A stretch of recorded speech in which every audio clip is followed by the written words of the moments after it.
Hello everyone. आप लोग को मैं 2 बजे वाला जो वीडियो मैंने डाला था, उस वीडियो में मैंने कहा था कि ज्योग्राफी का क्लास होगा, और जिस कारण मैं पूरा का पूरा ज्योग्राफी का पूरा मॉडल सेट बना के लाया हूँ, और बहुत डिटेल के साथ। और इसमें केवल का केवल ज्योग्राफी का होगा, और हिस्ट्री का मैंने 3 वीडियो अपलोड कर चुके हैं।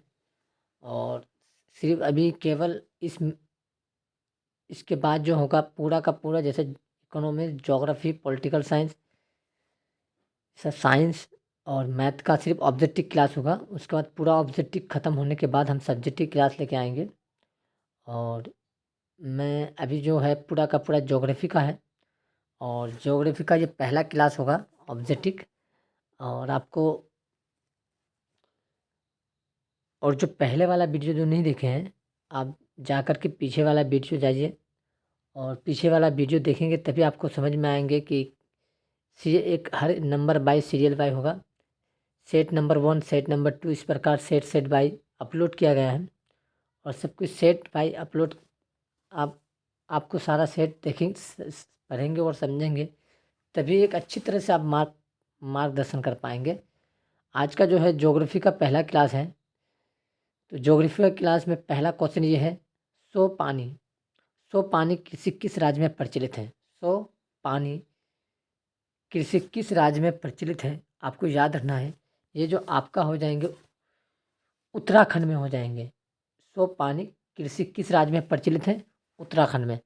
अगला क्वेश्चन ये है कि सीमेंट उद्योग सबसे बेहतरीन इम्पोर्टेंट है। ये क्वेश्चन अति इम्पोर्टेंट है। क्वेश्चन पूछा गया है, सीमेंट उद्योग का सबसे प्रमुख कच्चा माल क्या है? यानी सीमेंट उद्योग का, बोला क्या है, सीमेंट उद्योग का, सीमेंट सीमेंट उद्योग का सबसे प्रमुख कच्चा माल क्या है? तो याद रखना, इनका सही जवाब हो जाएंगे चूना पत्थर। Will be the correct answer हो जाएंगे ए, चूना पत्थर हो जाएंगे। सीमेंट उद्योग का सबसे प्रमुख कच्चा माल हो जाएंगे चूना पत्थर। अगला क्वेश्चन ये है कि कौन भारत का सबसे बड़ा लोहा उत्पादक राज्य है? कौन भारत का सबसे बड़ा लोहा उत्पादक राज्य है? कर्नाटक, गोवा, उड़ीसा, झारखंड। तो क्वेश्चन ये पूछा गया है कि कौन भारत का सबसे बड़ा लोहा उत्पादक। तो क्वेश्चन क्या है? लोहा उत्पादक पूछा गया है। लोहा उत्पादक सबसे बड़ा राज्य कौन है? कर्नाटक, गोवा, उड़ीसा, झारखंड। तो इनका सही जवाब हो जाएंगे ए नंबर, आपका हो जाएंगे Karnataka. Will be the correct answer हो जाएंगे कर्नाटक। अगला क्वेश्चन 4 नंबर है कि किस निम्नलिखित में, बोला कि किस खनिज उद्योग को, किस खनिजों को उद्योगों की जननी माना गया है? यानी पैदा करने वाला किस खनिज को? याद रखना, खनिज जो है हमारे भूपट्टी के पटल से निकाला जाता है। उसे जब भूपट्टी के अंदर से निकालने वाले खन को क्या कहते हैं? खनिज कहते हैं। और कहता है किस खनिज को औद्योगिक की जननी माना गया है? सोना, तांबा, लोहा या फिर मैग्नीज। याद रखना, सबसे अधिक जो निकलता है यानी हमारे जो भूपटल के अंदर से, वो हो जाएंगे आपका लोहा। C number will be the correct हो जाएंगे कि किस खनिज को अधोक की जननी कहा जाता है। ये क्वेश्चन प्रीवियस क्वेश्चन में आपको मिलेंगे, और आप अगर बैंक क्वेश्चन, मॉडल क्वेश्चन पढ़ रहे हैं तो ये आपको 100% आपको इस क्वेश्चन दिखाई देंगे। सबसे अधिक हो जाएंगे लोहा। अगला क्वेश्चन 5 नंबर है कि निम्न में से कौन अधात्विक खनिज लोहा का उदाहरण है? ये अति इम्पोर्टेंट है। आपको मैं ये MBBA मारता हूँ, इसको आपको समझना है, और इम्पोर्टेंट है क्वेश्चन। बोला इनमें से कौन अधात्विक खनिज का उदाहरण है? सोना, चांदी, अभ्रक या फिर टीन। तो याद रखना, इसका जो सही जवाब हो जाएंगे अभ्रक हो जाएंगे। क्या हो जाएंगे? अभ्रक। बहुत इंपॉर्टेंट है। इनका सी नंबर हो जाएंगे अभ्रक। निम्न में से कौन अधात्विक खनिज का उदाहरण है? वो है अभ्रक। अगला क्वेश्चन ये है कि भारत में लगभग कितने प्रकार के खनिज पाए जाते हैं? याद रखना, अति इम्पोर्टेंट है। भारत में लगभग कितने प्रकार के खनिज पाए जाते हैं? 50 प्रकार के पाए जाते हैं, 100 प्रकार के पाए जाते हैं, या फिर 150 प्रकार के पाए जाते हैं, या 200 प्रकार के? याद रखना, लगभग आपको याद है ना, लगभग जो है 100 प्रकार के भारत में खनिज पाए जाते हैं। अति इम्पोर्टेंट है। क्वेश्चन नंबर 7 है कि चरक का संबंध। देखो ध्यान से समझना है, चरक का अर्थ क्या होता है। यहाँ देखना है आपको कि चरक का अर्थ क्या होता है। चरक का संबंध किस देश से था? चरक का संबंध किस देश से था?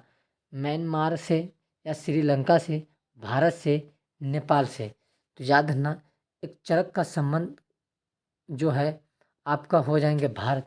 यानी सबसे अधिक जो चरक का संबंध किस देश से है? जब सबसे अधिक जो आवाज़ और सबसे ज़्यादा बारिश होने वाला जो है, आवाज़ उत्पन्न करने वाला जो है, भारत में सबसे अधिक चरक का संबंध किससे है?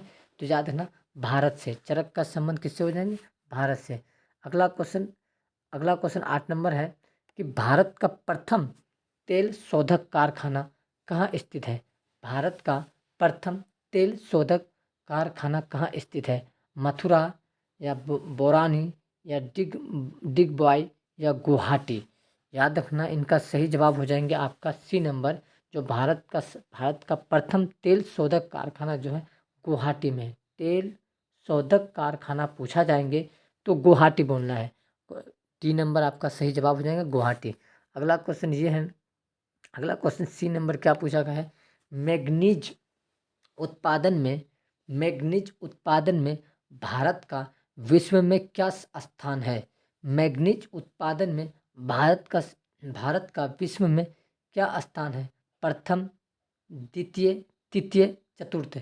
याद हो जाएंगे। भारत का जो प्रथम स्थान, भारत कहा गया क्वेश्चन क्या है कि मैग्नीज उत्पादन में भारत का विश्व में क्या स्थान है? तो इनका सही जवाब हो जाएंगे आपका तृतीय हो जाएंगे। हम लोग तीसरे स्थान में आते हैं।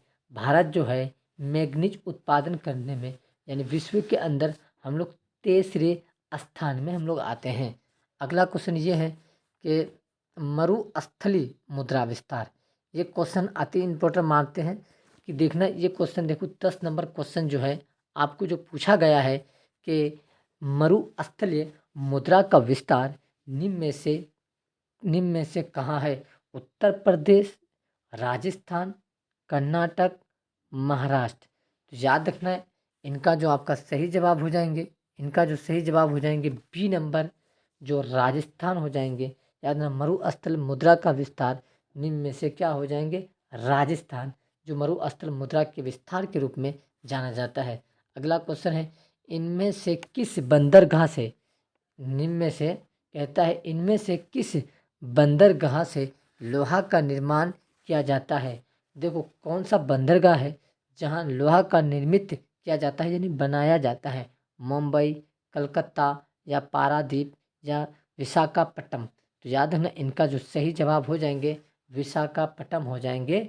इनमें से बंदरगाह लोहा का निर्माण किया जाता है वो हो जाएंगे विशाखापट्टनम में हो जाएंगे। बहुत इंपॉर्टेंट है। कहते हैं काली मुद्रा का दूसरा नाम क्या है? काली मुद्रा का दूसरा नाम क्या है? तो अति इम्पोर्टेंट है। काली मुद्रा का दूसरा जो नाम क्या है? बुलाई हो जाएंगे, रेगुर हो जाएंगे, साल हो जाएंगे या पर्वतरी हो जाएंगे? तो याद रखना, इनका सही जवाब जो हो जाएंगे आपका बी नंबर। जो काली मुद्रा का दूसरा नाम को कहते हैं हम लोग काली मुद्रा, यानी काली मिट्टी को रेंगूर भी कहते हैं। यानी इसका सही जवाब बी नंबर रेगूर हो जाएंगे। अगला क्वेश्चन ये है कि प्राकृतिक संसाधनों के संरक्षण हेतु जितने भी प्राकृतिक संसाधन है इनके संरक्षण का अर्थ ये हुआ कि देखभाल करना। प्राकृतिक संसाधनों के संरक्षण हेतु 1968 इसमें कौन सा कन्वेंशन हुआ था? अफ्रीका कन्वेंशन में या वेटलैंड्स कन्वेंशन में या विश्व आपदा कन्वेंशन में या इनमें से कोई नहीं? इनका जो आपका सही जवाब हो जाएंगे A number Africa convention will be the correct answer. A number Africa convention बहुत इंपॉर्टेंट है। अगला हम लोग आते हैं कि प्लास्टर ऑफ पेरिस किससे बनाया जाता है? देखो ये बायो में भी है, केमिस्ट्री में है और आपको इसमें भी क्या कहते हैं कि ज्योग्राफी में भी क्वेश्चन पूछा गया था। प्लास्टर ऑफ पेरिस किससे बनाया जाता है? डोलोमाइट से या जिप्सम से या प्लेटिनम से या फिर काइनाइट से? तो याद रखना, प्लास्टर ऑफ पेरिस जो बनाया जाता है इसे जिप्सम से, किसमें, जिप्सम में। याद रखना, जब जब जिप्सम को जब जब जिप्सम को 120 से 125 डिग्री, याद रखना, 120 से 125 डिग्री सेल्सियस के साथ तापमान पर गर्म किया जाता है तो ये प्लास्टर ऑफ पेरिस का निर्माण होता है। इसलिए प्लास्टर ऑफ पेरिस का सूत्र होता है CaSO4 1/2 इंटू H2O होता है। CaSO4 1/2 H2, यानी जिप्सम के आधे भाग को क्या कहते हैं, प्लास्टर ऑफ पेरिस कहते हैं। तो याद रखना ये जिप्सम से बनाया जाए। इसका सही जवाब होने बी नंबर। आगे चलते हैं। क्या क्वेश्चन पूछा, निम्नलिखित में से किस खनिज का सबसे बड़ा उत्पादक राज्य उड़ीसा है। तो निम्नलिखित में किस खनिज का सबसे बड़ा उत्पादक राज्य उड़ीसा में है। तो लोहा इस्पात है, तांबा का है, टीन का है, मैग्नीज। यानी सबसे खनिज का बड़ा उत्पादक राज्य जो है वो जो राज्य में है, जो हमारे उड़ीसा एक राज्य है, और इस राज्य में कौन सा सबसे अधिक खनिज उत्पादक है। लोहा आस्के है, तांबा है, टीन है या मैग्नीज है। इनका जो सही जवाब हो जाएंगे आपका मैग्नीज हो जाएंगे। 3 नंबर करेक्ट आंसर हो जाएंगे मैग्नीज। क्या हो जाएंगे आपका, निम्नलिखित में खनिज का सबसे बड़ा उत्पादक राज्य उड़ीसा है तो यानी हो जाएंगे मैग्नीज। अगला क्वेश्चन ये है, भारत में तांबा का कुल भंडारण कितना है। देखिए इस क्वेश्चन को मैं स्टार मारता हूँ।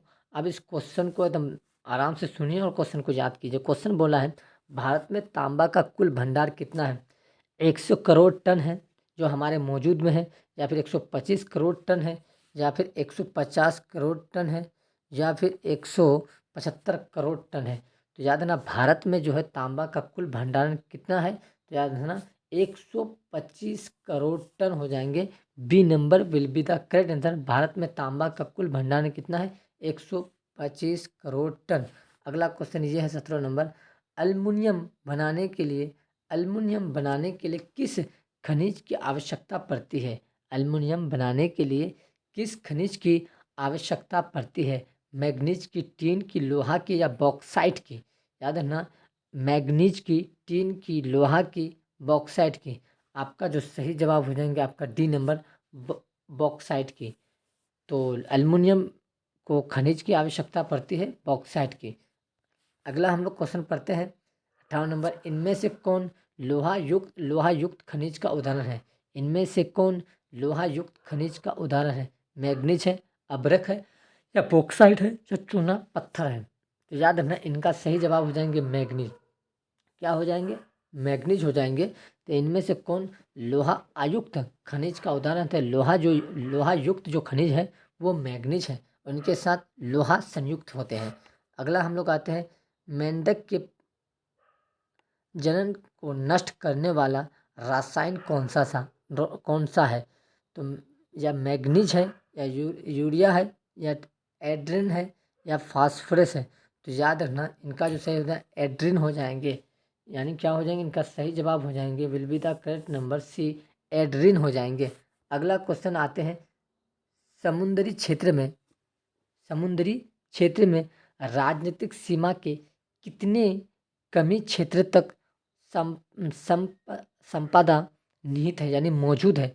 समुद्री क्षेत्र में राजनीतिक सीमा के कितना कमी क्षेत्र का संपदा निहित है। 10.2 किलोमीटर या 15.5 किलोमीटर या 12.2 किलोमीटर या 19.2 किलोमीटर। इनका जो सही जवाब हो जाएंगे आपका, याद रखना इनका जो सही जवाब हो जाएंगे 19.2 किलोमीटर हो जाएंगे। अगला क्वेश्चन हम लोग आते हैं, अगला क्वेश्चन हम लोग 21 नंबर में आता है कि बिजली के बल्ब के फिलामेंट बनने में किस का उपयोग किया जाता है। याद रखना फिलामेंट एक तंतु है। ये स्टार मार लेना इस क्वेश्चन को, ये क्वेश्चन को अति इम्पोर्टेंट है, अति इम्पोर्टेंट है। कहता है बिजली के जो बल्ब है, बिजली के जो तंतु जो होता है वो फिलामेंट से, सबसे पहले बल्ब है, और बल्ब जो बना होता है वो फिलामेंट तंतु से बना है।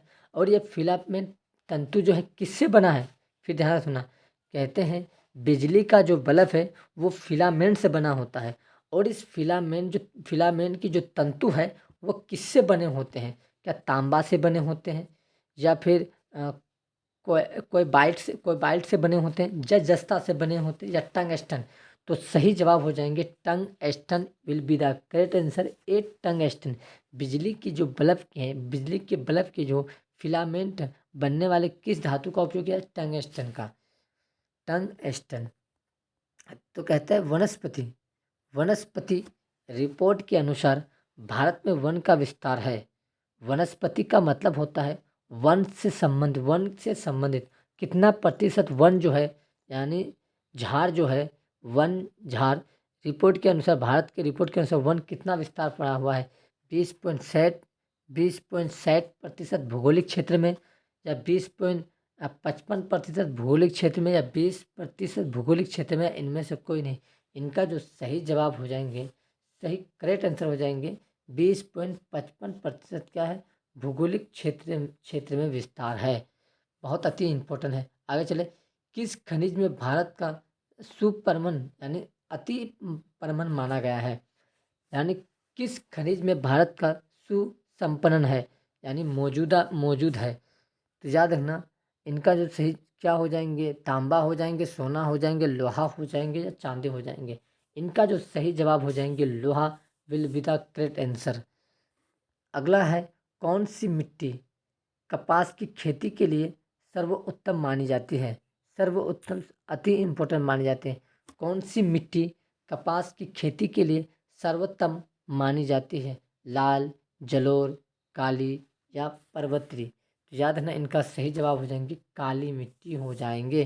कौन सा मिट्टी कपास की खेती के लिए सर्व अच्छा है, सबसे अच्छा है, उत्तम अच्छा है? तो याद रखना है आपको काली मिट्टी। अगला क्वेश्चन ये, झारखंड का कोडरामा। देखना ये क्वेश्चन, ध्यान से सुनना क्वेश्चन को। कहता क्या है? भारत झारखंड का कोडरामा किस खनिज के उत्पादन के लिए प्रसिद्ध थे या प्रसिद्ध है?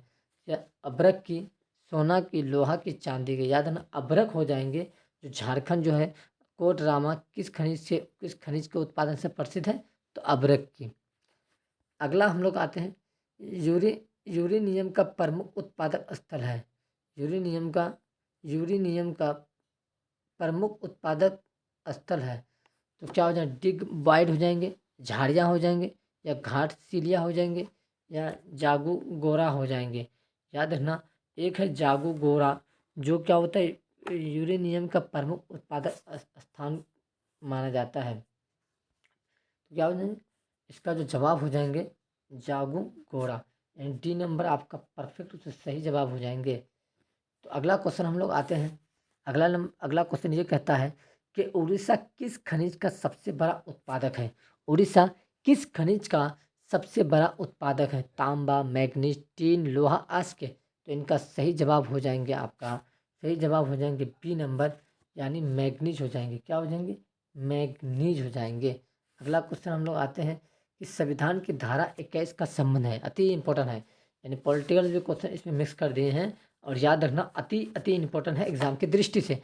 संविधान की धारा 21 का संबंध क्या बताता है? वन जीवों तथा प्राकृतिक संसाधनों को संरक्षण करना, या मुद्रा संरक्षण करना, जल संसाधन का संरक्षण से है, या खनिज संपादन संरक्षण से? याद रखना, ये मौलिक हम लोग का संविधान की बात कर रहे हैं, जो नैतिक है। पढ़ना अति, याद रखना अति इम्पोर्टेंट। संविधान की जो धारा 21 का संबंध है वन जीवों तथा प्राकृतिक संसाधनों के संरक्षण से है। अगला क्वेश्चन ये है कि बिहार झारखंड में देश के कितना प्रतिशत अभ्रक उत्पादन होता है? यानी बिहार झारखंड में देश का कितना प्रतिशत अभ्रक उत्पादन होता है? 60, 70, या फिर 80, या 90? तो इनका सही जवाब हो जाएंगे, याद रखना, बिहार झारखंड में जो देश का कितना प्रतिशत अभ्रक उत्पन्न होता है? तो याद रखना, दोनों मिला करके हो जाएंगे आपका जो 80 हो जाएंगे, will be the correct answer हो जाएंगे सी नंबर 80। अगला क्वेश्चन ये है, प्राथमिक ऊर्जा। प्राथमिक ऊर्जा का उदाहरण नहीं है, प्राथमिक ऊर्जा का उदाहरण नहीं है। याद रखना, प्राथमिक ऊर्जा का उदाहरण नहीं है। कोयला प्राथमिक ऊर्जा का उदाहरण है। पेट्रोलियम भी क्या है? प्राकृतिक ऊर्जा का उदाहरण, प्राथमिक ऊर्जा का उदाहरण है। प्राकृतिक गैस, ये भी प्राकृतिक ऊर्जा का उदाहरण है। लेकिन इनमें से एक कौन नहीं है प्राकृतिक संसाधन का उदाहरण? तो इनका सही जवाब हो जाएंगे विद्युत हो जाएंगे। याद रखना है विद्युत, जो प्राकृतिक ऊर्जा का उदाहरण है। क्या हो जाएंगे? प्राकृतिक ऊर्जा का उदाहरण हो जाएंगे विद्युत। बहुत अति इम्पोर्टेंट है। अगला हम लोग आते हैं, अगला क्या कहता है, भारत के किस भौगोलिक समूह में कोयला पाया जाता है? देखना, इस क्वेश्चन को आराम से समझो, क्वेश्चन बहुत अति इम्पोर्टेंट है, क्वेश्चन को समझदारी से समझो। भारत के किस भूमिक समूह में कोयला पाया जाता है? गोंडवाना समूह में, या हड़प्पा समूह में, या आरावली समूह में, या धारवारा धारवारा समूह में? तो याद रखना, इनका जो करेक्ट आंसर हो जाएंगे आपका गोंडवाना समूह में। ये क्वेश्चन बहुत बार अदर एग्जाम में भी बहुत बार पूछा जाता है, अदर कंपटीशन में, कि भारत के किस भौगोलिक समूह में कोयला पाया जाता है? याद रखना, गोंडवाना समूह में। इनका सही जवाब हो जाएंगे ए, गोंडवाना समूह में। अगला है कि निम्न में से मिट्टी सर्वाधिक उपजाऊ है, गन्ना कौन सी मिट्टी की सर्वाधिक उपजाऊ है? पर्वतीय या मरुस्थलीय, पीला जगह में, या जलोढ़ में? तो इनका सही हो जाएंगे, गन्ना का जो सबसे अधिक मिट्टी सर्वाधिक होता है उसे जलोढ़ मिट्टी कहा जाता है। जलोढ़ मिट्टी में क्या होता है, गन्ना का जो वजन होता है, जो गन्ना की जो मोटाई होता है, वो निम्न में से जलोढ़ मिट्टी में होता है। आज हम लोग इतने ही क्लास रखते हैं, फिर हम लोग धीरे धीरे आगे बढ़ेंगे। आज टोटल क्वेश्चन हम लोग इनपुट किए हैं। आज याद रखना कि जितने भी, कल मैंने PDF भी डाला था, कल मैंने पूरा वीडियो बना करके, पिछले क्लास आपने नहीं देखे हैं तो अब जो नए हैं, जो हमारे चैनल में जो नए आते हैं, उनसे रिक्वेस्ट यही है कि आप 20 से हमें आ रहे हैं तो आप पहले क्या कर कीजिए कि पहले वाला वीडियो आप आराम से देखिए, फिर उसके बाद समझिए, फिर आपको अगला वीडियो समझने में आसानी हो जाएंगे। क्योंकि मैंने हर एक क्वेश्चन को PDF बना करके छोड़ता हूँ, और हर एक क्वेश्चन को मैं पार्ट बाय पार्ट डिवाइड करके, मैं ज़्यादा क्वेश्चन लेके नहीं आता हूँ, केवल 30 क्वेश्चन लेके आता हूँ, और डेली का डेली इस पर वीडियो बना करके मैं अपलोड करता हूँ।